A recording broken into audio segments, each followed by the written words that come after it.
その日、人類は思い出した。C'est parti pour analyser Shingeki no Kyojin afin d'apprendre le japonais. Entre parenthèses, on a la personne qui parle à le min, voilà, à le min qui nous dit sonohi. Sonohi, ça veut dire ce jour-là. Littéralement, on a sono qui veut dire ce, et puis on a hi qui veut dire le jour. Du coup, sonohi, c'est une expression très fréquente pour dire ce jour-là, notamment quand on raconte des histoires. Puis ensuite, on a le mot Jinrui. Jinrui, c'est l'humanité. Certains auront peut-être reconnu le kanji de la personne. Et le deuxième, le i, ça veut dire l'espèce. L'espèce de la personne, c'est l'humanité, le genre humain. Il est ici utilisé avec la particule wa, qui est la particule qui indique le thème de la phrase. Donc ce jour-là, à propos de l'humanité, et puis on va derrière faire un commentaire sur ce thème. Ici, notre commentaire, c'est directement en verbe, vu qu'on a omoi dashita. C'est un verbe au passé, on a le shita ici qui nous donne l'indice du passé. C'est le verbe omoi dasu. Omoi dasu qui veut dire se souvenir de quelque chose. Si c'est la première fois que vous tombez sur ce verbe, vous reconnaîtrez quand même peut-être certains éléments. En fait, en première partie, on a omoi qui vient du verbe omoe qui veut dire penser. Vous savez, on l'utilise souvent en fin de phrase, to omoimasu. Eh bien, c'est le même verbe qui veut dire penser. Et c'est vrai que même si littéralement on le traduit par penser en français, ça veut dire venir à l'esprit. C'est le sens le plus proche. On a venir à l'esprit, et ici il est utilisé dans un verbe composé avec dasu. Dasu, ça veut dire sortir quelque chose. Donc on a un petit peu l'idée de venir à l'esprit et sortir. Et ça nous crée un verbe composé qui veut dire se rappeler. C'est comme si ça venait à notre esprit et qu'on le sortait de notre mémoire, vous voyez. Donc c'est se rappeler de quelque chose, se souvenir de quelque chose. En l'occurrence, vous pouvez bien sûr l'apprendre directement comme un verbe tel quel, c'est juste intéressant de le lier aux connaissances que vous aviez éventuellement avant. Comment est-ce qu'on crée les verbes composés en japonais? On utilise en fait la len-yoke. Donc vous voyez que le homo e, on peut le passer à ce qu'on appelle sa len-yoke, qu'on appelle également la forme continue. C'est notamment la forme qui sert à créer la forme en masse. Ça donnerait homo imas. Vous voyez cette racine, le homo i, c'est ça qu'on appelle la len-yoke. C'est une forme qui est super importante en japonais, qui nous permet de faire plein de choses et qui est notamment utilisée pour créer des verbes composés. Vous voyez, on a homo i dasu. Ça, c'est très intéressant à connaître parce que même en rencontrant ainsi des nouveaux verbes, des verbes composés que vous croisez pour la première fois, vous pouvez très souvent déduire le sens. Alors bien sûr, rien ne vous interdit de chercher dans le dictionnaire pour voir directement sa définition, mais c'est généralement très puissant de pouvoir le lier avec vos connaissances actuelles. Donc ici, si on reprend notre phrase, donc on a homoi dashita, dashita, donc c'est du passé. Ce jour-là, à propos de l'humanité, elle s'en est souvenue. Très bien. 奴らに支配されていた恐怖を。Alors, yatsu là. De temps en temps, dans les pistes de sous-titres japonaises, vous verrez des mots qui sont entre parenthèses en plein milieu de la phrase. Alors, les mots entre parenthèses au début, souvent, ça indique la personne qui parle. Hein. Là, on a toujours a, le, mi, n. Donc, c'est toujours Armin. Et parfois, on l'aura plutôt, comme ici, en milieu de phrase. Vous voyez, des parenthèses qui vont nous indiquer la lecture du mot qu'on a juste avant. Donc, ici, on a yatsu. Alors, pourquoi est-ce qu'on fait ça? Il peut y avoir plusieurs cas. Un des cas très fréquents, c'est quand c'est un nom propre, puisque les noms propres en japonais ont souvent plusieurs lectures. Du coup, l'indiquer entre parenthèses, ça nous permet d'indiquer comment est-ce que ce nom écrit en kanji se lit. L'autre cas assez fréquent, c'est avec des kanji qui sont généralement écrits en kana. On estime que la lecture n'est pas forcément connue, et du coup on va la préciser. Ici, en l'occurrence pour yatsu, ça va être ce cas-là, c'est-à-dire que c'est un nom commun. Si on l'ouvre dans le dictionnaire, on va l'avoir ici, ça veut dire un individu, un mec. Et c'est vrai que techniquement, c'est le plus souvent écrit directement en kana. Du coup, ici, les personnes qui ont créé le fichier de sous-titres, en l'occurrence ici, c'est les sous-titres de Netflix, eh bien, ils ont décidé d'indiquer la lecture entre parenthèses. Donc ça, généralement, ça dépend des directives de l'équipe qui a créé les sous-titres. Yatsu, ça veut donc dire un type, un individu, et c'est souvent utilisé voilà, de manière péjorative. On a ici péjoratif ou familier pour dire lui ou elle. Un petit peu comme on pourrait dire en français ce type. Avec ce type, c'est pas très, pas très poli. Hein. À la place de dire cette personne, si on dit ce type, voilà, c'est un petit peu péjoratif et familier. Et derrière, on a le la qui vient marcher ici ensemble. Là, c'est un suffixe qu'on appelle de pluralisation. Ça vient mettre au pluriel. Donc yatsu, c'est un type. Yatsula, c'est des types. Donc là, on pourrait dire ces types-là, ces mecs-là. Vous le verrez utiliser après beaucoup de mots. Hein. Par exemple, je pense à kale, ça veut dire lui. Kalela, ça veut dire eux. Là, ce serait plutôt neutre. Yatsula, c'est vraiment péjoratif. Hein. C'est ces mecs, ces types. Et puis derrière, on a la particule ni. On va y revenir un petit peu plus tard, puisque c'est une utilisation un poil particulière ici. qui va avoir un lien avec le verbe ici. On y revient, juste avant ça, on a un autre mot ici. Je vous le rejoue, essayez d'écouter comment c'est prononcé. 奴らに支配されていた恐怖。Que vous l'avez, c'est shihai. Shihai, ça veut dire domination. C'est donc en nom. Vous voyez, la domination, c'est en nom. Mais on peut également l'utiliser sous la forme de verbe seleux. C'est indiqué ici dans le dictionnaire, on a VS. Donc c'est quoi les verbes seleux? Ce sont des noms qui acceptent de recevoir directement après eux l'auxiliaire seleux pour le transformer en verbe. Et on passe ainsi de domination à dominer. C'est pas tous les noms qui peuvent agir de la sorte en japonais. En pratique, il y en a quand même beaucoup. Dans le dictionnaire, ils sont indiqués comme ceci, avec ce tag. Soit il y a marqué seleux, soit il y a marqué VS, comme ici. Donc ici, on a shihai seleux, qui veut dire dominer. Sauf qu'on n'a pas juste seleux. Seleux, il est ici conjugué. Donc salete ita, c'est bel et bien à l'origine le verbe seleux. Est-ce que vous voyez quelle forme est utilisée ici? Donc si on regarde la fin, on a ita, le ta, ça va être une marque de passé. Donc en fait, on a la forme en teita, c'est du passé continu.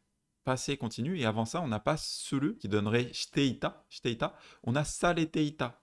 Ça, c'est du passif, Dans le dictionnaire, il nous le marque ici, passif à la forme en T, ilu, au passé. Au passage, je sais que les outils que j'utilise, le dictionnaire, les outils de japonais, souvent on me pose des questions, vous avez toutes les ressources bien sûr dans la description. Donc on a le passif de seleux. Donc seleux, ici, c'était en fait de shihai seleux, donc de dominer. C'est quoi du coup le passif de dominer? C'est se faire dominer. Se faire dominer qui est utilisé dans un temps continu passé. Donc le passé continu, c'est quoi? Ça indique que l'action durait dans le temps. Donc on est au passé, mais que ça durait dans le temps. Shihai sareteita était dominé. Alors, c'est qui était dominé? Techniquement, on a hérité du contexte de la phrase précédente. Donc, on parlait de l'humanité. Donc, c'est l'humanité qui se faisait dominer. Et chose très importante, au passif, on indique l'agent avec ni. Alors, qu'est-ce que ça veut dire, ça, l'agent? En fait, au passif, le sujet, c'est la personne qui reçoit l'action. Donc, ici, le sujet du verbe, ça serait l'humanité. Alors, ici, en l'occurrence, il a été thématisé. On ne va pas rentrer trop dans les détails ici, mais c'est bien l'humanité qui est dominée. Par contre, quand on est passif, il y a bien un agent. On est dominé par quelqu'un. On reçoit bien l'action de quelqu'un. Et on va indiquer cet agent passif, en japonais, avec le ni. Je vous invite à être très vigilant ici, parce que parfois, dans les traductions, on va changer l'ordre dans les traductions naturelles en français. C'est-à-dire que cette phrase, on pourrait être tenté de dire ces types dominaient l'humanité. Alors attention, ça c'est une interprétation en français. Techniquement, en japonais, on a bien l'humanité était dominée par ces types. C'est l'humanité qui reçoit le passif de se faire dominer par un agent. Et cet agent, il est marqué par un ni. Ni, normalement, c'est la particule qui indique la cible, le point fixe. Et du coup, ça peut indiquer de qui est-ce que l'on reçoit un objet ou une action. Donc ici, être dominé par ces types. Et puis, juste après, on a le nom Kyofu, qui veut dire la peur, la frayeur. Je vous le marque ici avec le O, on va revenir sur la particule O un petit peu après, mais avant ça, ce qui est très important à noter, c'est que quand on utilise un nom, vous voyez que Kyofu, la peur, la frayeur, c'est un nom. Et que juste avant, on a un verbe, eh bien, en fait, le verbe va venir qualifier le nom. Nous, généralement, c'est quelque chose qu'on fait dans le sens inverse en français. C'est-à-dire qu'on dirait la peur de se faire dominer par ces types. La peur d'être dominé par ces types. En japonais, on modifie toujours en amont. Donc c'est un ordre qui change souvent du français. Le français, c'est un peu pénible. On peut modifier avant, on peut modifier après. De manière générale, on modifie plutôt après en français. En japonais, on modifie toujours avant. Ici, on nous dit que c'est pas n'importe quelle peur, c'est la peur d'avoir été dominé par ces types. Et puis derrière, on a le O. O, c'est la particule qui indique l'objet. Ici, ce qui est un petit peu perturbant, c'est que le verbe, il vient dans la phrase d'avant. C'était omoidashita. Donc, s'être rappelé de quoi, vous voyez, de quel objet est-ce qu'on s'est rappelé? S'être rappelé la peur d'être dominé par ces types. Alors, c'est vrai qu'en bon japonais, on aurait mis le verbe omoidashita après, donc on aurait mis cette phrase-là avant la phrase précédente. Pourquoi est-ce qu'on peut inverser? On peut faire la même chose en français, c'est un style littéraire qui rajoute un petit peu de drame, un petit peu de tension. En français, on pourrait faire exactement la même chose, je vais vous le montrer. Ce jour-là, l'humanité s'en est souvenue. De cette peur d'être dominée par ces types-là. Vous voyez que normalement, c'est ce jour-là, l'humanité s'est souvenue de la peur d'être dominée par ces types-là. Voilà, ce serait une seule et même phrase, même en français, mais on peut la séparer comme ceci pour ajouter un côté dramatique. C'est quelque chose qui peut se faire également en japonais comme ceci, en rajoutant les informations a posteriori. Voilà, ça rajoute un côté un petit peu dramatique, très utilisé du coup dans la narration. Au passage, vous aurez peut-être remarqué qu'en français, cette partie-là, on ne la traduit pas forcément au passé. C'est vrai qu'on avait vu que c'était avoir été dominé par ces types-là. En français, on dirait directement la peur d'être dominé par ces types-là, puisqu'en français, c'est un peu plus naturel comme ça, mais on pourrait éventuellement l'insister, puisqu'on a un état passé, c'est donc ils se sont souvenus de la peur qu'ils étaient dominés par ces types-là. Vous voyez que ça fait un peu maladroit en français, ça fait un moment qu'ils sont déjà dominés par ces types-là. C'est un état continu qui a duré voilà, dans le passé, qui était un petit peu oublié dans le moment présent, et là, ils s'en sont rendus compte, ils s'en sont rappelés à ce moment-là. Ah mais c'est vrai, on était dominé par ces mecs-là, ce serait peut-être un peu plus naturel comme ceci en français, vous voyez, et là on passerait bien par le passé également en français. C'est la même idée, c'est juste que quand on veut rassembler la phrase dans son ensemble de manière naturelle, on va parfois changer légèrement la temporalité entre le japonais et le français. Le japonais, c'est une langue très logique quand on prend le temps de bien l'expliquer. Malheureusement, c'est rarement fait par les ressources traditionnelles, et ça fait que parfois on a vraiment l'impression que le japonais est compliqué. Pendant très longtemps, j'étais bloqué avec ça. Je me disais, mais le japonais, ça n'a aucun sens. C'est parce qu'en fait, il me manquait des fondations indispensables qui ne m'avaient jamais été vraiment bien expliquées. Ces fondations, ces notions de base qu'il faut vraiment bien comprendre afin de comprendre la logique du japonais, je les ai réunies dans une masterclass gratuite. Vous pouvez vous inscrire en cliquant sur le premier lien dans la description de cette vidéo YouTube. C'est gratuit, il suffit de me laisser votre adresse email et je vous envoie ceci, puisque en maîtrisant ces notions, vous allez découvrir vraiment la logique profonde du japonais. Le japonais, c'est pas forcément compliqué, c'est juste que c'est très différent de ce que l'on fait en français. Et du coup, c'est un petit peu comme si on devait installer un nouveau système d'exploitation, le système d'exploitation japonais, pour comprendre la logique. C'est pas une langue qui est bourrée d'exceptions, le japonais, en vrai, c'est vraiment très bien fait, très bien articulé, très limpide, si on prend le temps de bien installer les bases. Je sais que pendant très longtemps, c'est ce qui m'a retenu en arrière, c'est ce qui m'empêchait de vraiment comprendre profondément le japonais et qui m'a fait vraiment beaucoup de nœuds au cerveau. Du coup, j'ai compilé voilà, ces notions fondamentales dans cette masterclass. N'hésitez surtout pas à la rejoindre. Premier lien que vous avez dans la description. Je vous laisse vous inscrire et puis on enchaîne avec la deuxième partie de Shingeki no Kyojin. 鳥かごの中に囚われていた。 Torikago. Alors, tori, certains le connaissent, je pense déjà, ça veut dire un oiseau. Un oiseau. Kago, c'est un panier. Et du coup, torikago, un panier d'oiseaux, qu'est-ce que c'est? C'est une cage d'oiseaux, justement. Voilà, ça va vraiment être cette image-là. Et du coup, c'est beaucoup utilisé en japonais comme image pour dire, en fait, être emprisonné. Être vraiment encloisonné dans quelque chose et ne pas pouvoir sortir. Voilà, c'est une image qui est très fréquemment utilisée en japonais. Et on a torikago no naka. Naka, c'est l'intérieur. Avant ça, on a le no. Donc le no, c'est la particule de possession. C'est pas n'importe quel intérieur, c'est l'intérieur de la cage à oiseaux. Torikago no naka ni. Le ni, ça va indiquer la cible. Très utilisé avec naka pour dire à l'intérieur de. Nakani, à l'intérieur de la cage à oiseaux.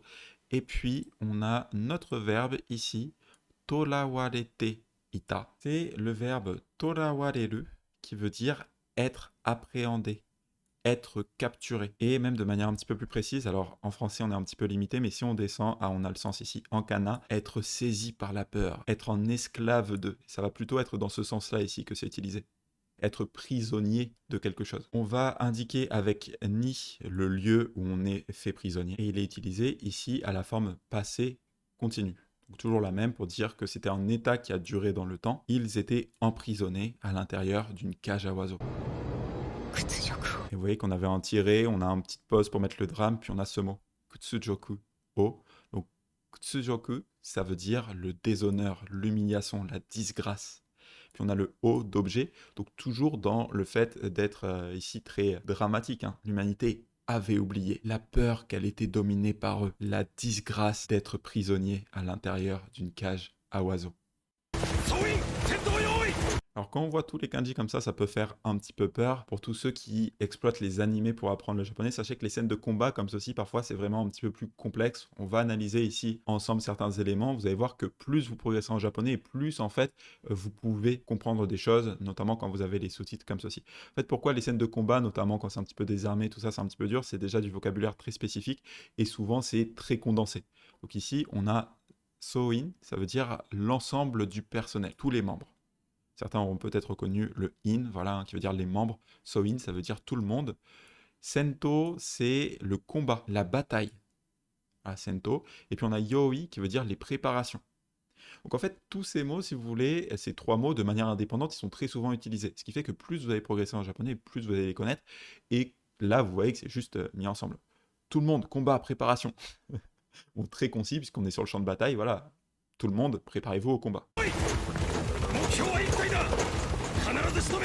Ici, en plus, il y a le son. Alors, généralement, quand c'est des sons très forts comme ceci, c'est pas forcément vital pour comprendre l'histoire, hein. C'est un petit peu du bruit dans le fond. Ici, c'est du bruit de combat. Donc, on a Mokuhyo, c'est la cible. La cible. On a le wa à propos de la cible. Puis, on a Ittai. Ittai, ça veut dire il y en a un. Tai, c'est ici ce qu'on appelle un compteur. Ça sert à compter des choses. Et on nous dit ici, ça compte des choses qui sont de forme humanoïde. Ici, en l'occurrence, il va compter en titan, hein. Donc voilà, titan, c'est une forme humanoïde, effectivement, donc qui dit ittai. Puis ensuite, on a le da qui veut dire être. À propos de l'objectif, c'est encore. Donc nous, peut-être qu'on pourrait dire directement, l'objectif c'est un titan. Peut-être que nous, on préciserait le titan ici, même si c'est pas présent, hein. Voilà, l'objectif c'est une personne. L'objectif c'est un élément. L'objectif c'est une personne. Puis on a kanarazu. Kanarazu, c'est un adverbe qui veut dire absolument, quoi qu'il en coûte. Puis on a ici ce mot-là avec la lecture shitome, shitome, qui est le verbe shitomeru, qui veut dire tuer quelqu'un, abattre, notamment abattre une cible. Donc abattre une cible, et ici c'est utilisé à l'impératif. Abattez-les quoi qu'il en coûte. Abattez-la quoi qu'il en coûte. La cible, il y en a une, abattez-la quoi qu'il en coûte.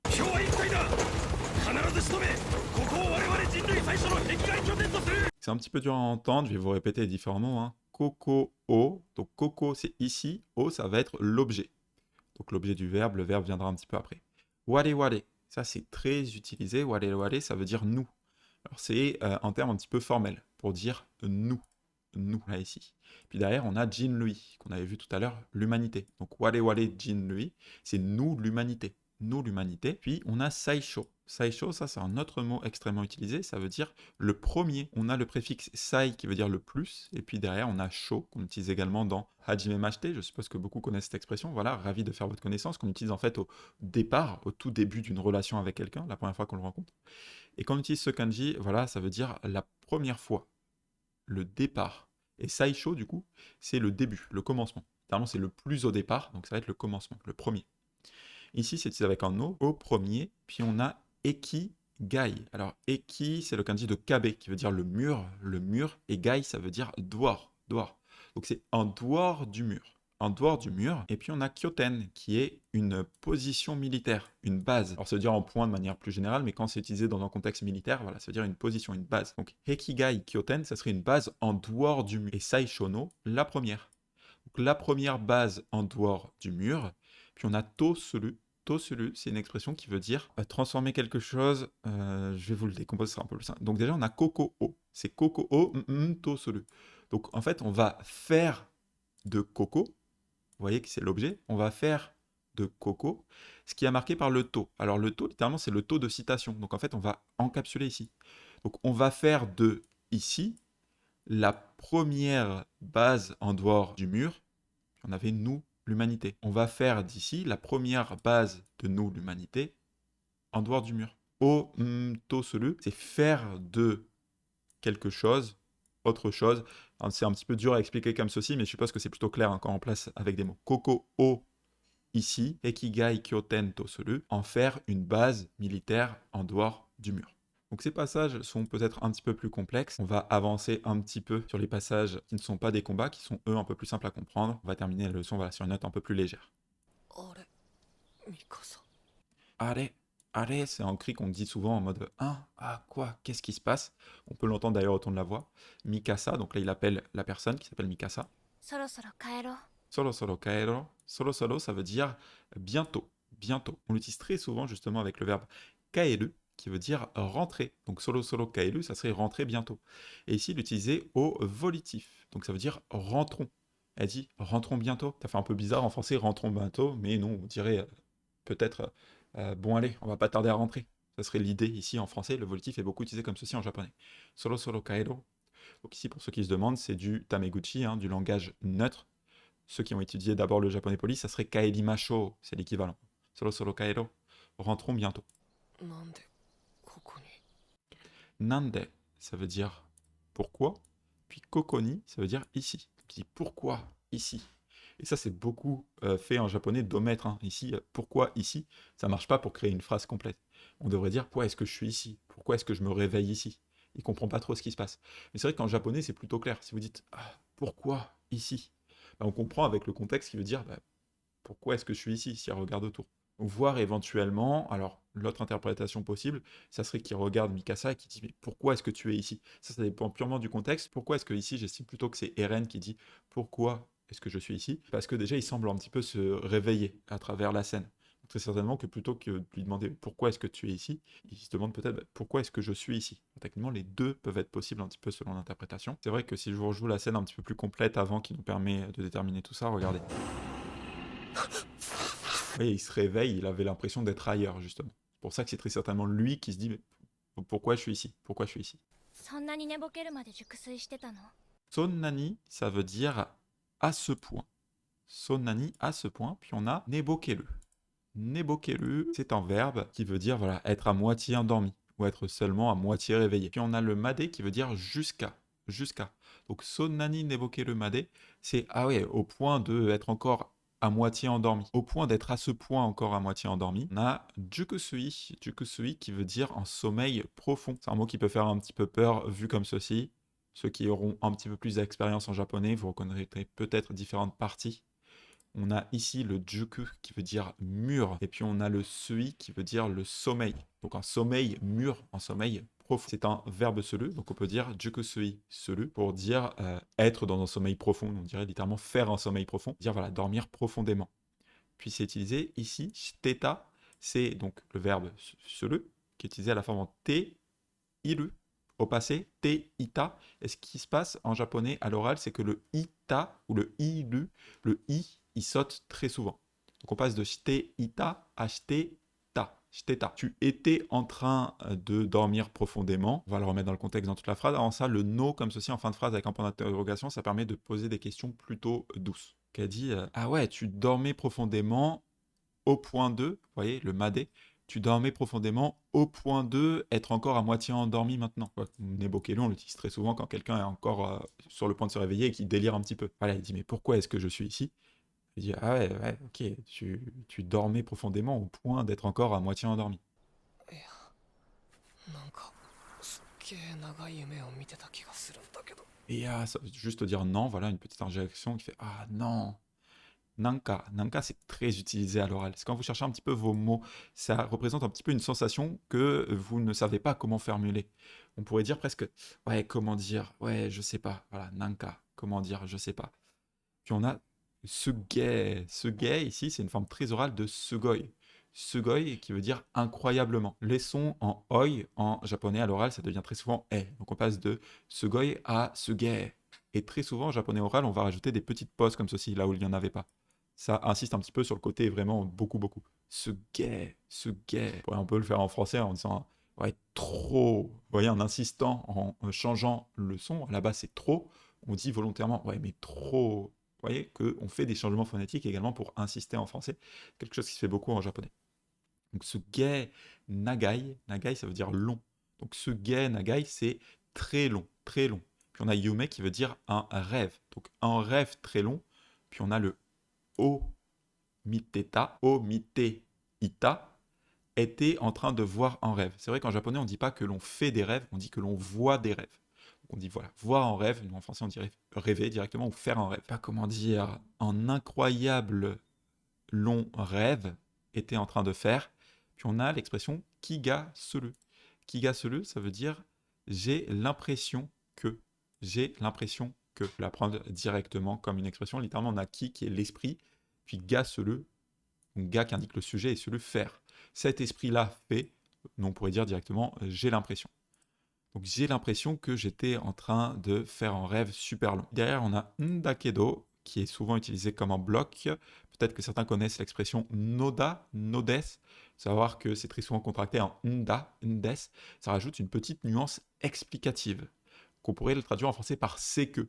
C'est souvent un petit peu maladroit en français, mais ça représente bien l'idée. C'est que j'avais l'impression de. Vous voyez que ça permet de se justifier. Si, justifier un petit peu pourquoi est-ce qu'il se demande où il est et pourquoi est-ce qu'il a l'air encore à moitié endormi. Puis le kedo, ça veut dire mais. Donc on utilise très souvent ce nda avec le kedo pour dire c'est que mais. Si en français on pourrait dire non, je sais pas comment dire, mais c'est comme si j'avais l'impression que je venais de faire un rêve super long, mais bon. Vous voyez, ça serait ce sens-là ici. Donc plutôt oral, très naturel ici. Shingeki, ça peut faire un petit peu peur. C'est vrai que pour les débutants, c'est peut-être un poil compliqué si vous l'avez déjà vu. C'est pas une porte à vous fermer totalement. Je pense qu'il est souvent un petit peu surestimé en termes de difficulté. Sur une note sur 10, je le placerai autour de 6 sur 10. Donc c'est peut-être difficile. C'est pas le premier animé que vous voulez regarder en japonais, c'est sûr. Mais ça reste exploitable, notamment si vous connaissez déjà l'histoire. Vous voyez que ça dépend beaucoup des scènes. Ça, c'est des scènes qui sont utiles dans la vie quotidienne, puisque ça, on pourrait l'utiliser bien sûr au quotidien. C'est vrai qu'il y aura des scènes où ça sera plus des scènes d'armée où ils combattent avec les titans.